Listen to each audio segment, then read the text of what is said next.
ससुराल जा बेटी। बहू, आज मेरा उपवास है। मैंने घर पर पूजा के साथ साथ खाने का भी प्रोग्राम रखा है।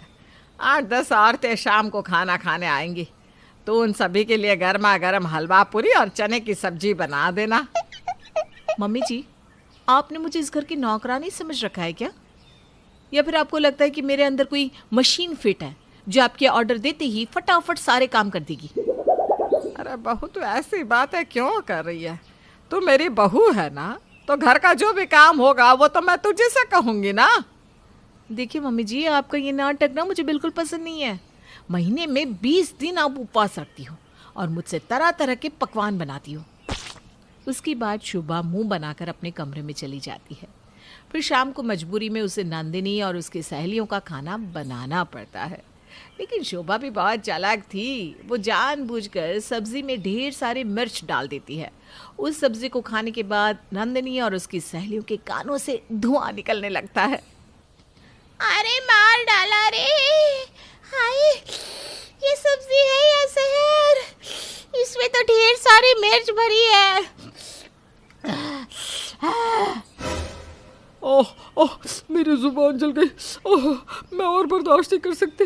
नंदिनी, तू हमसे कोई दुश्मनी निकाल रही है क्या, जो तू हमें इतना तीखा खाना खिला रही है?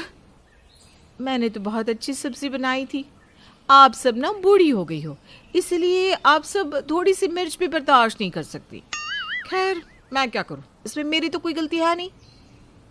देख, बहुत ज्यादा होशियार मत बन। तुम बहू को मैं अच्छी तरह जानती हूँ। मेरी बहू भी मुझे परेशान करने के लिए इसी तरह की कलाकारी दिखाती है। बस बहुत हो गया। मैं तुम सबकी नौकरानी नहीं हूँ जो तुम सब मुझे इस तरह का भाषण दे रही हो।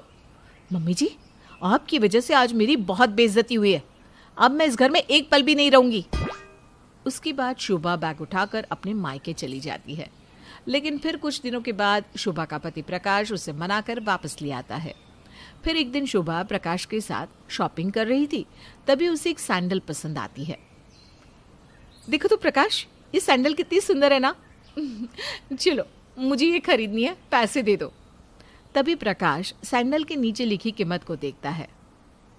अरे बाप रे, ये तो बहुत महंगी है। नहीं, तुम कोई सस्ती सैंडल खरीद लो। मैं कोई सस्ती सैंडल नहीं पहनने वाली। मुझे यही सैंडल पसंद है। तुम खरीद कर दोगे या नहीं? अरे तुम्हारा दिमाग खराब है क्या शोभा? मेरी इतनी तनख्वाह नहीं कि मैं तुम्हारे इतने महंगे शौक पूरे कर सकूं। तो फिर मुझसे शादी ही क्यों की? मुझे तुम्हारे साथ ही नहीं रहना। और शोभा उसी वक्त टैक्सी पकड़कर अपने मायके चली जाती है। बेचारा प्रकाश भी उसके पीछे भागता हुआ शोभा के घर पहुंचता है। प्रकाश शोभा को मनाने की बहुत कोशिश करता है, लेकिन शोभा प्रकाश को भला बुरा कहकर वहां से भगा देती है। तभी शोभा की भाभी दिव्या उससे कहती है, ये गलत बात है शोभा। तुम इस तरह सबके सामने अपने पति की बेइज्जती नहीं कर सकती। अरे भाभी, तुम क्या जानो मेरे ससुराल वाले कितने बुरे हैं। वे लोग ना मेरा जरा भी ख्याल नहीं रखते। ऐसी बात नहीं है शोभा, थोड़ा एडजस्ट तो तुम्हें भी करना पड़ेगा। हर बात में तुम्हारी जिद तो नहीं चलने वाली। भाभी देखिए, अभी ना मेरा मूड बहुत ख़राब है। हम इस बारे में बाद में बात करेंगे। उसके बाद शोभा अपने कमरे में चली जाती है। इस तरह शोभा के बार बार मायके जाने के कारण उसके ससुराल वालों के साथ साथ उसके मायके वाले भी बहुत परेशान थे। लेकिन शोभा को इन बातों से कोई फ़र्क नहीं पड़ता था। वो तो बस हमेशा अपनी ज़िद पर अड़ जाती थी। फिर कुछ दिनों के बाद शोभा का भाई उसे उसके ससुराल छोड़कर आता है। बहू, तू इस तरह अपने मायके मत जाया कर। तेरी वजह से मोहल्ले की सभी औरतें मुझे ताना मारती है। हाँ बहू, लोगों को लगता है कि हम तुझ पर बहुत अत्याचार करते हैं और इसीलिए तू दुखी होकर मायके चली जाती है। मैं ये सब नहीं जानती। बस जब कोई मेरे खिलाफ जाता है तो मुझसे बर्दाश्त नहीं होता। हाँ शुभा, जरा तुम घर के हालातों के बारे में तो सोचो। जितनी चद्दर है हमें उतने ही पैर फैलाने चाहिए। तुम हमेशा मेरी कमाई से ज़्यादा महंगी चीज़ की फरमाइश कर देती हो। अब तुम ही बताओ, मैं तुम्हारी फरमाइश कैसे पूरी कर सकूंगा? तो ये सब तुम्हें शादी से पहले सोचना चाहिए था ना। अच्छा ठीक है बहू, तू पैसों की चिंता मत कर। कुछ दिनों में हमारे गांव की ज़मीन बिकने वाली है, तब ढेर सारे पैसे आ जाएंगे। प्रकाश भी कोई व्यापार शुरू कर लेगा, तब इसकी भी आमदनी बढ़ जाएगी। और उसके बाद तू जी भर के शॉपिंग किया करना, बस कोई तुझे कुछ नहीं कहेगा।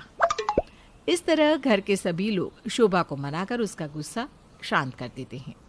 बेचारी नंदिनी शोभा को खुश रखने के लिए घर के सारे काम खुद करने लगती है और ये देखकर शोभा की खुशी का ठिकाना नहीं रहता। शोभा अपना ज्यादातर समय मोहल्ले की दूसरी औरतों के साथ गपशप करने में बिताने लगती है। फिर एक दिन, मम्मी जी आप पागल हो गई हो क्या? आज आपने सब्जी में नमक की जगह शक्कर डाल दी है। ओहो, क्या सोचकर खाना खाने बैठी थी, लेकिन आपने तो पूरे खाने का सत्यानाश कर दिया। माफ कर दे बहू, बुढ़ापे की वजह से मेरी याददाश्त और नज़र दोनों कमज़ोर हो गई है, इसीलिए मुझसे यह गलती हो गई। लेकिन तू फिक्र मत कर, मैं दोबारा तेरे लिए खाना बना देती हूँ। अरे आप फिर से खाना बनाने में 2 घंटे बर्बाद करोगे, तब तक मैं भूखी बैठी रहूं क्या? नंदिनी, माँ से इस तरह बात करना ठीक नहीं है। बेचारी तुम्हें खुश रखने के लिए घर के सारे काम करती है और तुम हो कि माँ पर हुक्म चला रही हो। चलो माँ से माफ़ी मांगो। क्या कहा? माफी? अरे मैं तो क्या, मेरी जूती भी माफी नहीं मांगने वाली। और तुमने मुझसे ऊंची आवाज में बात करने की हिम्मत कैसे की? हाँ, चलो हटो, मैं इसी वक्त अपने मायके जा रही हूँ। उसके बाद शोभा फिर से अपना बैग उठाकर मायके चली जाती है। माँ, मेरे ससुराल वाले बिल्कुल अच्छे नहीं है, वो लोग मेरा जरा भी ध्यान नहीं रखते। अब जिंदगी में मैं कभी ससुराल नहीं जाऊंगी। लेकिन शोभा की माँ कोई जवाब नहीं देती। उसके बाद शोभा खाना खाने रसोई घर में चली जाती है, लेकिन वहाँ खाने की कोई चीज़ मौजूद नहीं थी। माँ, ये क्या, आज घर में खाना नहीं बनाया क्या? अब क्या बताऊं बेटा, सुबह ही बहू नाराज होकर अपने मायके चली गई है। तो जानती है मुझे आंखों से ठीक से दिखाई नहीं देता, तो मैं और तेरे पिताजी कब से भूखे बैठे हैं। लेकिन तू फिक्र मत कर, मैं तेरे लिए खाना बना देती हूँ। उसके बाद शोभा की माँ रसोई घर में जाकर खाना बनाने लगती है। थोड़ी देर के बाद जब खाना बन जाता है तो शोभा खाना खाने लगती है, लेकिन खाने में नमक की जगह शक्कर डली हुई थी। शोभा अपनी माँ को घर के काम करते हुए देख रही थी और उसे अपनी माँ पर बड़ा तरस आता है, इसलिए वो अपनी माँ से कुछ नहीं कहती। तभी शोभा को अपनी सास याद आती है। जिस तरह बुढ़ापे में मेरी माँ को बहू के गैर हाजिरी में सारे काम करने पड़ रहे हैं, उसी तरह मेरी सास को भी इसी तरह घर के सारे काम करने पड़ते होंगे। सच में मैं बहुत बुरी हूँ जो अपनी सास को इतनी तकलीफ देती हूँ। इस तरह एक छोटी सी घटना शोभा के मन को पूरी तरह बदल देती है और उसे उसकी गलती का एहसास हो जाता है। शोभा उसी वक्त वापस अपने ससुराल चली जाती है और उस दिन के बाद से वो अपने ससुराल वालों का खूब ख्याल रखती है और उनसे किसी प्रकार की कोई शिकायत नहीं करती।